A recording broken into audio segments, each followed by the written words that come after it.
Yan guys, pag-usapan natin tong panibagong intriga ng Nitinyo kay PBBM na di umano'y palitan ng text message ni former USEC Adrian Bersamin. Panoorin natin at komentuhan natin kung may nilalaman ba na totoong mensahe itong si Nitinyo. Tara, panoorin natin. Wait lang. Nangyari?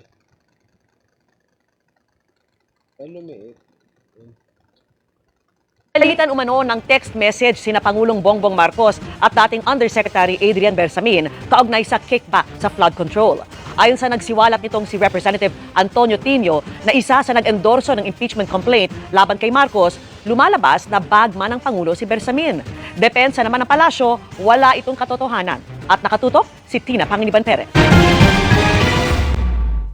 Pinatay at inilibing na ng Kamara kahapon ang impeachment complaints laban kay Pangulong Bongbong Marcos. Pero hindi pa sumusuko ang Makabayan Bloc na Yun! Ayan ka na naman, Tinyo, ha? Walang kadala-dala si Toko. endorso sa pangalawang reklamo laban sa Pangulo. Pinag-aaralan daw ng grupo kung paano pa magagamit bilang ebidensya laban sa Pangulo ang umano'y palitan nito ng text messages kay Nyo, bumalik na kayo sa bundok, mawalang silbi. Puro na lang paninira. Ilabas mo yung text message, tsaka yung number. PBBM, kung totoo ba talaga yan. Yan nyo sa NBI para ma-examine nila kung totoo ba yung cellphone number. Baka kung ano na naman sabihin nyo dyan, yung ano ba yan? Yung automatic na madidelete yung message. Baka yan din yung sasabihin nyo. Sige, tuloy natin. dating PLLO Undersecretary Adrian Bersamin noong nakaraang taon. Mga komunikasyon sa pagitan mismo ng Pangulo at saka ni Undersecretary Adrian Bersamin. Ang lumalabas talaga ay siya yung Guys, ito. Totoo talaga yung hinala naming mga pro-government. Gagalaw at gagalaw tong mga taitaing dilawan na to. Para mapabagsak si PBBM at saka kay Sara. Dalawa kasing gusto nila matanggal para may yupo nila, di ba? Magkakaroon, di ba, pag natanggal yung presidente at saka yung vice president, magkakaroon niya na bale magiging hahalili muna dyan si Senate President at saka yung Speaker, House Speaker, habang wala pang eleksyon. Habang di pa nakakapili kung sino ang susunod na magiging presidente at saka vice presidente. Automatic tong mga gunggong na to may ipapasok sila Ayun yung mga technique nila. Hindi kami nagkamali. Gagalaw at gagalaw yan. Kaya wala kaming tiwala sa mga yan. Ayan. Niniwalaan namin, never. Sino ba maniniwala sa traitor na mga dilawan na yan?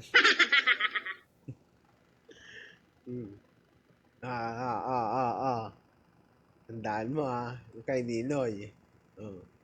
Kay Pinoy. May connection yan sa may Saba.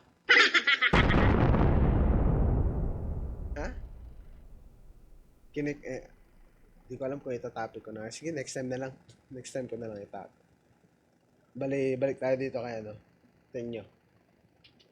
personal runner, ibig sabihin utusan, bagman, Bersamin. Complete na po ang 7.122 delivery sa akin. Ay, nako. Basahin mo lang ng sarili mo.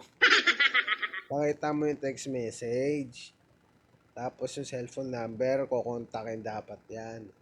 Ano ba yan? Tangahan. Yung tayo puro intriga Ayaw na may pakita kung may ebidensya man talaga.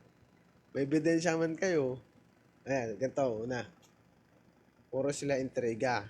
Walang ebidensya. Pangalawa, puro intriga, yun, may ebidensya na. Pero sinusolo lang, ayaw ipakita.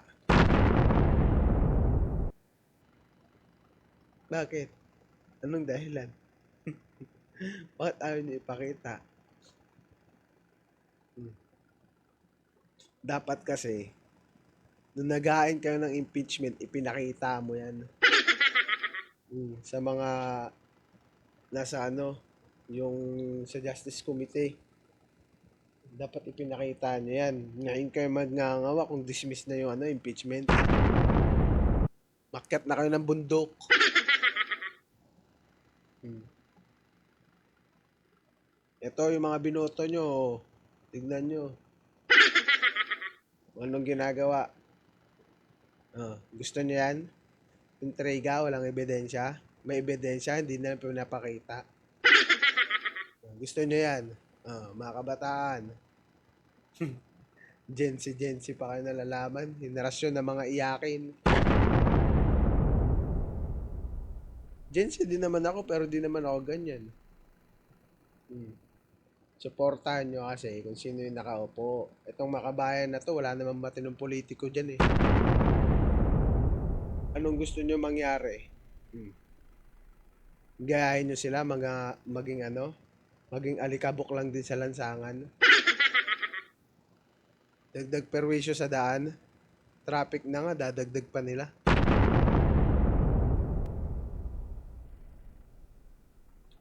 Tuloy. Tapusin ko po computation today. That was March 24, from July 10, 2025. Ito nga yung nagpapaabot si Bersamin na meron pong cash delivery. Dadalhin natin sa 2 billion, dadalhin sa Nara residence. Okay? At ang sabi naman ng Pangulo, quote, sasabihan ko si June Baris. Quote. Sabi ni Tino, pwedeng ibangga ang umano'y text messages na ito sa pahayag noon ni dating DPWH Undersecretary Roberto Bernardo.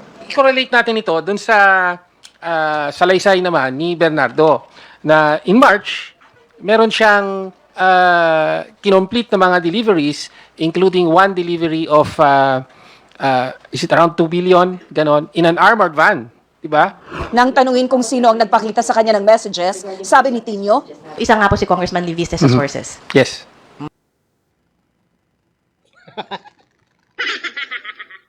Ay, Diyos ko. Silibiste? Source nyo? What the heck? Ito, una-una. Ito, isa lang sasabihin ko para sa side ni Libiste.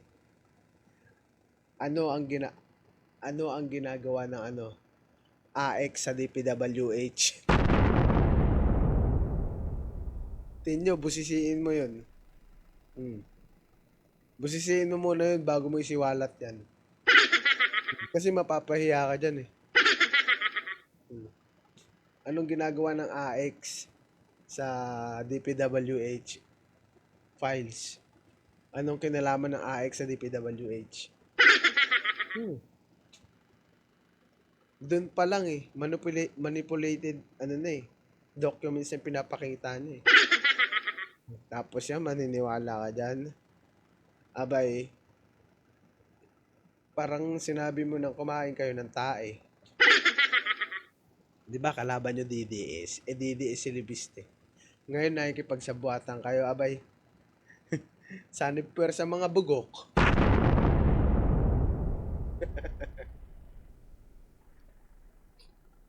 Kumain, kain suka. Dating kaaway, ngayon kakampi na. Ano yan, powerful kayo yan. Sabay-sabay kayo babagsak. Try natin, next election, makapasok pa.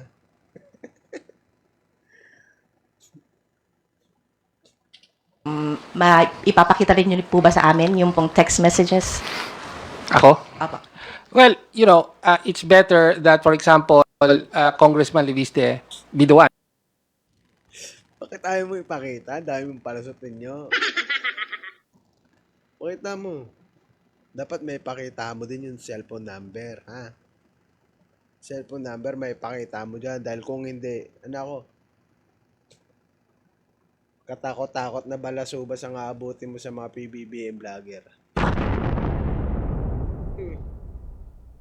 Nakikita mo kung gaano kademonyo yung mga ano. Nananahimik yung mga yan. Maano lang, dumidepensa lang. Lalo na yung mga hardcore na mga loyalist. Magtago ka, sinasabi ko sa'yo. Dahil wag mong, hindi mo gugustuhin na mapakinggan yung mga sinasabi nila. Kung gaano ka nila balahurain. Ako, mabait pa nga ako eh. Hindi naman ako ano eh. Mabait tayo. Ano lang, 3% lang. Kaya tigil mo na yan, gonggong ka. Bakit? Because he can explain the provenance of these records. Siya ang mas makakapagpaliwanag. Tapos kinuha-kuha mo, tapos ano ka ng press con, hindi mo pala may paliwanag yan. Dapat si Libiste yung pinagsalita mo dyan. Bakit hindi isinama ni Libiste yan?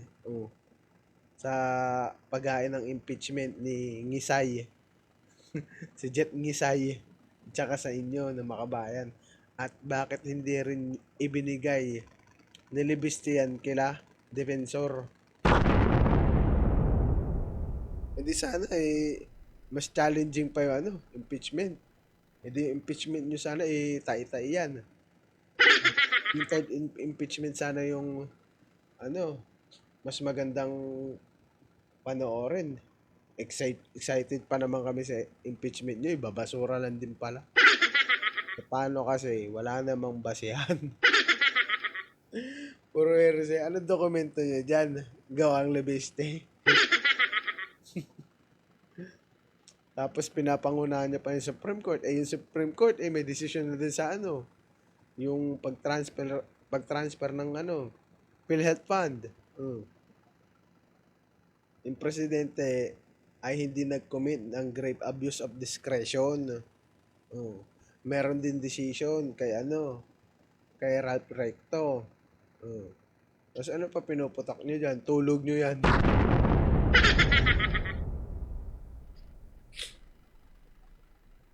Kinugulo nyo lang kasi yung investigasyon, kaya ganyan. Imbis na nakatulong kayo, nakaperwisyo pa kayo. Wala na nga bilang, wala pang dulot. Walang bilang, walang dulot. Ganun.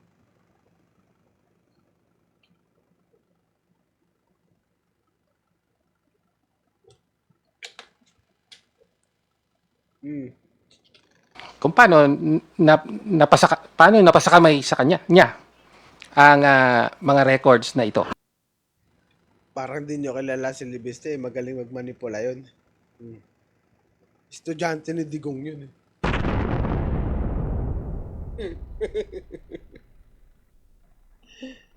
Professor! Alam nyo, huwag na kayo makisali dyan. Ang atupagin nyo yung pag-recruit nyo.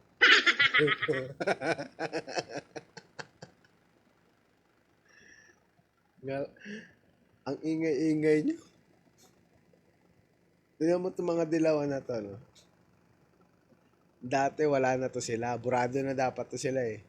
Kasi wala naman na eh. Bale, magiging kalaban na lang talaga. Pink at saka green. Ito dilawan wala na yan. Burado na yan eh. Markado na yan eh. Ewan ko ba kung bakit nakabalik ng mga to eh.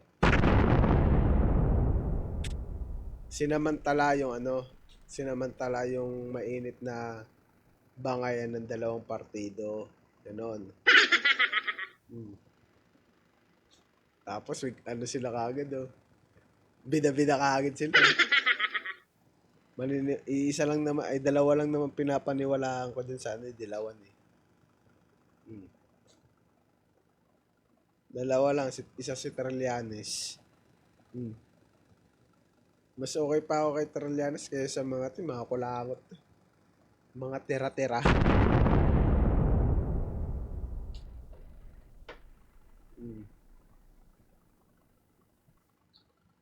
Ano yan? Ayan yung mga team. CPP. Ayon pa kay Tinio, alam rin daw ito ni Representative Egay Erice at iba pang Alam niya talaga yan. Alam mo naman, alam din naman namin eh. DDS ex Dilawan yan eh. Mga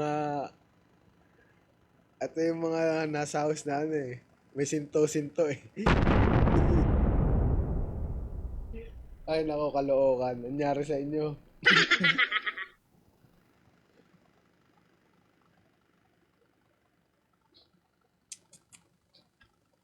kongresista.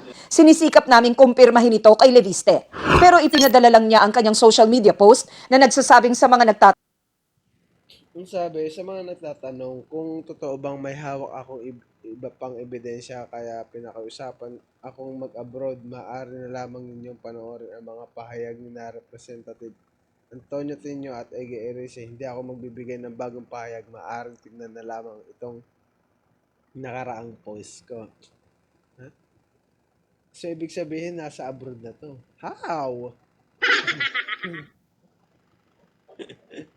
Kala mo naman talaga may maniniwala. Ang maniniwala lang naman kasi dito, DDS. DDS lang yung maniniwala dyan. Ilang beses na pinaglalaroan yan, mga DDS. Ako nga, almusal ko DDS eh. Bago pumasok sa trabaho, mandidibang muna ako.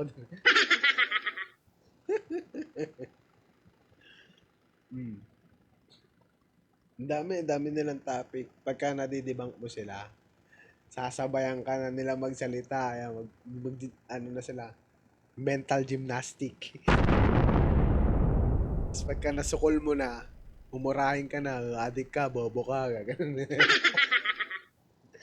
Ganun ang DDS. Ang ganda ng DNA. Criminal-minded. tanong kung totoo bang may hawak siyang ebidensya, panoorin na lang daw ang mga pahayag ni na Representative Antonio Tinio at Egay Erice. Sa isa namang text message, kinumpirma ni Erice na ipinakita nga ni Leviste ang sinasabing text messages ng Pangulo at ni Bersamin. Sabi ni Erice, natakot daw si Bersamin na maging fall guy, kaya gumawa raw ito ng affidavit sa bahay ni Leviste sa Taal, Batangas. Ipinakita pa raw sa kanila ni Leviste ang CCTV footage ng pagdating ni Bersamin kasama ang ilang umano'y mga abogado. Nais ngayon ng Makabayan Block sa Kamara na maggamit ang mga ito sa mga investigasyon. Hinahamon natin ang Office of the Ombudsman, gayon din ang kapulungan na ito. Itong Gabriela. Sara, Kaano-ano ni Sara Elago si...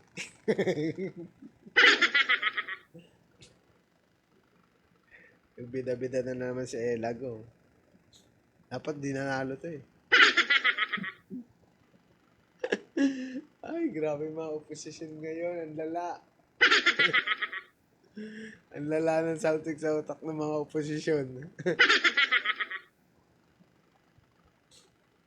bagong developments na ito, seryoso at hindi dapat ipagsawalang bahala. In-explore po ng Nagsama pa pala yung dalawang di Armalite.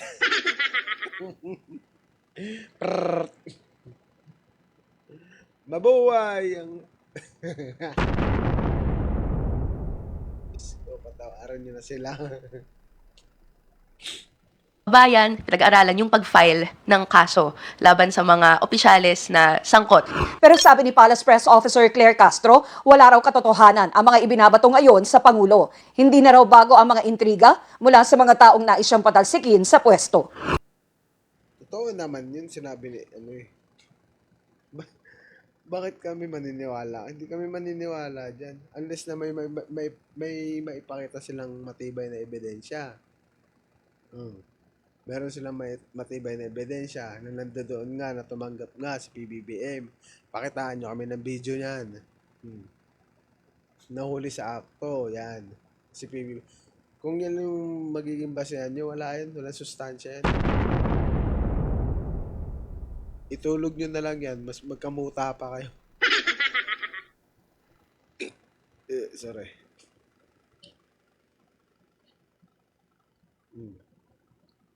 Gusto talaga nila pababain ng Pangulo at saka yung si Vice President. Ewan ko ba dito sa mga DDS na to, bakit sila biglang kumampi dyan sa mga dilawan? Eh gusto din naman ng dilawan pabagsakin si Sara. Anak ng... Ano pa ba? Ano pa? Ay nako. Diyos ko. Para sa GMA Integrated News, Tina Panganiban Perez, nakatutok. Ito kasi mga dilawan na to. Ang hilig nila dati. Ay, hanggang ngayon pa naman eh. Inuungkat nila yung panahon ni Marcos Sr. ni Apo Lakay. Huwag nyo ngayong uungkatin yan. Baka lumabas yung kademonyohan namin. Ayaw nyo pa ipalibing yung bangkay ni Apo Lakay doon sa libingan ng bayani. Anong rason? Diktador? Bakit hindi nyo tinanong yung mga matatanda na namuhay nung panahon ni Marcos Sr.? Maganda ang pamamalakad ng martial law. Kompleto ang rasyon. May Nutriban, may gatas, may oatmeal ka pa. Binibigyan kayo ng masustansyang pagkain dati. Ano pa ba? Sinabihan nyo na magnanakaw. Ill-gotten wealth.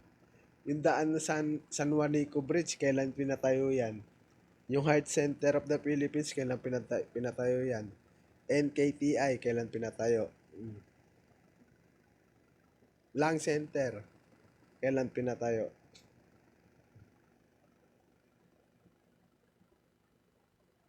Ang dami niya pinatayo. May nuclear pa. Hindi lang pinagana ni Cory. Kasi ang daming rason.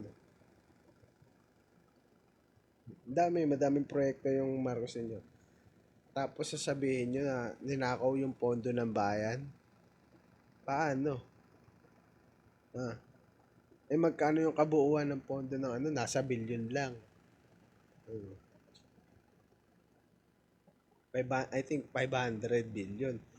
Yung pera ng mga Marcoses, nilagpasan yung budget ng Pilipinas. Ngayon kami magtatanong sa inyo mga tay-tay, dilawan, nasaan napunta yung pinag-auctionan ng PCGG? Wala naman maipakitang proyekto siya, Cory Aquino. Meron nga, proyekto, puro rebulto.